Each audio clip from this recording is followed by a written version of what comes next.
ஏன்னா எந்த ஒரு விஷயமுமே நம்ம ஃபர்ஸ்ட் டைம் செய்யறது பார்த்தா டோட்டலாவே அதுக்கும் எந்த ஒரு சம்மந்தமுமே இல்லாத மாதிரி தான் இருக்கும். அதுவே போக போக நம்ம செய்யறது வந்து அன்னைக்கு நம்ம அந்த மாதிரி பண்ணியிருந்தோம், இப்போ இவ்வளோ ஃபினிஷிங்கா நம்ம தைக்கிறோம் அப்படிங்கிற அளவுக்கு நம்மளையே வந்து அது இம்ப்ரூவ் பண்ணும்.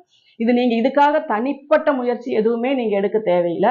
செய்யற ஒவ்வொரு சின்ன சின்ன வேலையுமே நீங்க பர்ஃபெக்ட்டா செஞ்சுட்டே போனீங்கன்னா, அதுக்கான எக்ஸ்பீரியன்ஸ் வந்து அதிலேயே உங்களுக்கு கிடைச்சிரும். அதனால நீங்க வந்து நான் ரொம்ப இதா தைக்கணும், பார்த்து பார்த்து தைக்கணும் அப்படின்னு இல்ல. ஸ்டெப் பை ஸ்டெப் அப்படிதான்.